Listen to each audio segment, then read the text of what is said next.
30대 초반의 직장인 준영 씨. 얼마 전 위험천만한 순간을 경험했습니다. 다리에서 사실 3번 왔다 갔다 왕복한 것 같아요.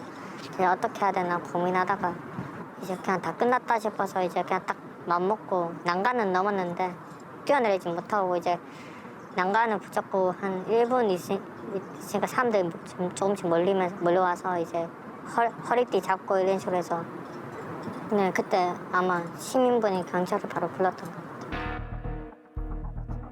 인터넷에서의 성공담만 믿고 대출을 받아 코인에 투자한 것이 화근이었습니다.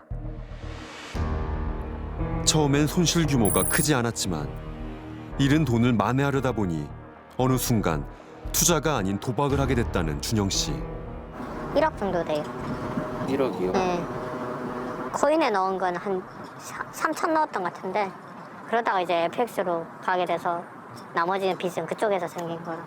가진 돈을 다 잃으니까 또 다른 대출 알아보고 대출하고 이런 식으로 해서 빚이 점점 많아졌죠. 금융권 빚이. 있는 걸로 아는데. 은행권과 제2금융권, 카드 돌려막기로도 모자라 사채에까지 손을 벌리면서 상황은 점점 심각해졌습니다. 이제 막 오전부터 전화해서 이제 몇 시까지 돈 갚으라고 막 이제 그 반말하는 식으로도 막 말하는 사람도 있고 뭐 니 찾아가서 대가리 깨뿐다 이런 사람도 있고. 가족의 도움으로 급한 불은 껐지만 여전히 불법 추심에 시달리고 있다는 준영 씨. 결국 어머니에게 도움을 요청했습니다. 그런데 네가 고쳐지려면 뭐 엄마가 죽어야 고쳐지겠나 이러면서 이제 유서라고 막 써서 사진을 보내주셨는데 깜짝 놀라서 이제 전화를 드렸었죠. 진짜 이제 정말 마지막으로 한 번만 믿어달라고 하고 그런 식으로 말씀드렸죠. 신용 회복을 위해 7년간 매달 150만 원씩 갚기로 했다는 준영 씨. 한때의 과욕으로 미래를 저당 잡힌 셈입니다. 20, 30대 대부분이 90% 정도가 코인 투자를 하고 있는 걸로 나타나더라고요. 그래서 그 이유가 뭐냐라고 했더니 부동산이나 주식 같은 경우에는 처음 시작할 때, 투자 시작할 때 목돈이 필요하지만 사실 코인 쪽은 그렇지 않으니까 가벼운 마음으로 들어갈 그 투자를 시작할 수 있었다라고 얘기를 하더라고요. 이제 본인 순수하게 본인의 돈만 가지고 했으면 사실 문제가 없었을 텐데 그렇지 않고 뭐 빌리거나 뭐 불법 대출을 받거나 이런 분들이 굉장히 많아서 안타까운 분들 굉장히 많이 있었습니다. 루나 사태 이후 온라인 커뮤니티에는 막대한 손실을 입었다며 극도의 우울감을 호소하는 투자자들이 속출했습니다. 4,500 이상을 좀 몰빵을 했었고 그런데 이제 그대로 폭락을 하는 바람에 거의 이제 날리게 됐었죠. 심리적인 타격이 가장 크긴 하죠. 근데 하루 만에 그렇게 큰 금액을 잃다 보니까 금액은 6억 5천? 전 재산을 잃었죠. 힘들죠. 모든 걸 잃었으니까. 벼랑끝 끝에 이게 대롱대롱 매달려 있는 사람들이 많을 거예요. 멘탈을 못 잡으신 분들은. 루나처럼 극단적인 경우는 아니더라도 코로나19 당시 시중으로 흘러든 유동성의 거품이 거치면서 가상 자산의 대장주격인 비트코인은 이미 지난해 11월 최고점을 찍은 이래 폭락을 거듭하고 있습니다. 주가 역시 꾸준히 하향 곡선을 그리면서 연저점을 연일 경신했습니다. 이른바 피투와 영끌의 광풍이 휩쓸고 간 자리, 빚의 복수가 시작되고 있습니다. 31살의 취업준비생 진우 씨. 하루 9시간 국비 지원 교육을 마치고 나면 곧장 배달 일을 나섭니다. 이렇게 평일 저녁과 주말 내내 일하고 버는 돈은 한 달에 약 130만 원.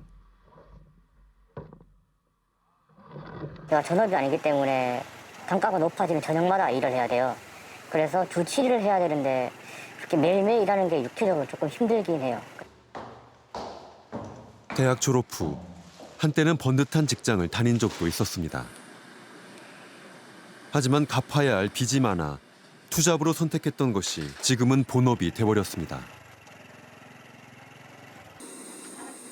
허리띠를 아무리 졸라매도 빠듯할 수밖에 없는 생활. 대개는 마감 세일에 맞춰 마트에서 사온 재료들로 늦은 끼니를 챙깁니다.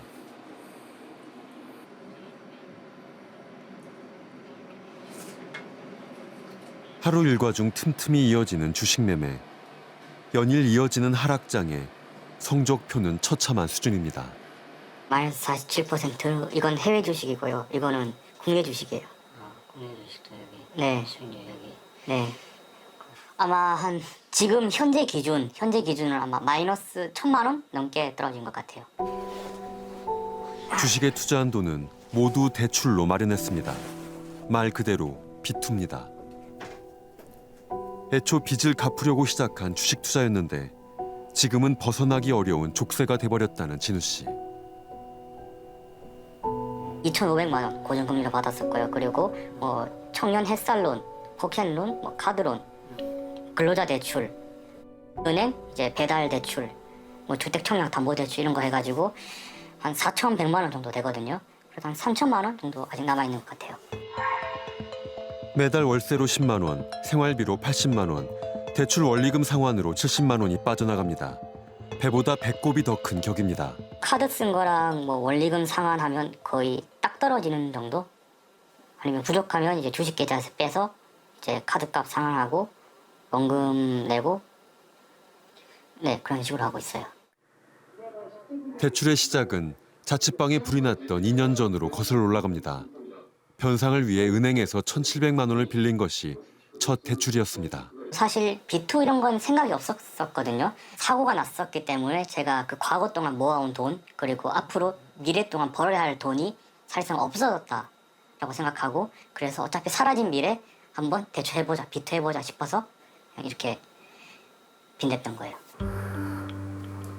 대학 졸업 후 회사 3곳을 다녔지만 정작 일한 기간은 1년이 채 되지 않습니다. 빚을 갚고 저축이라도 하려면 안정적인 일자리가 급선무지만 취업의 문은 쉽사리 열리지 않았습니다. 일단은 취직을 해서 배달을 좀 줄이는 게 목표거든요. 이제 제 동기들이나 친구들만 봐도 거의 제 나이 또래면 대리 달고 자기 커리어 개발하고 있는데 최대한 일단 취업은 하고 싶긴 해요. 문제는 유행처럼 휩쓸고 지나간 B2에 발을 담갔다가 깊은 수렁으로 빠진 청년들이 많다는 겁니다. 은행 금리는 거의 제로에 가깝고 이런 상황에서는 주식이나 이제 코인에 투자하게 되는 게 어떻게 보면은 거의 유일한 탈출구였다고 볼 수 있잖아요. 그리고 기본적으로 자기의 어떤 신용도라는 게 되게 중요하거든요. 청년들한테는요. 그런 청년들이 사실은 자기가 갚을 능력이 있는지 없는지를 증명할 수단이 없어요. 그래서 좀만 문제가 생겨도 이제 고금리로 자꾸 내몰리게 되는데요. 이런 좀 청년들에 대해서는 좀 신용평가상의 불이익을 좀 줄여주는 방법 이런 것도 생각해 봐야겠죠.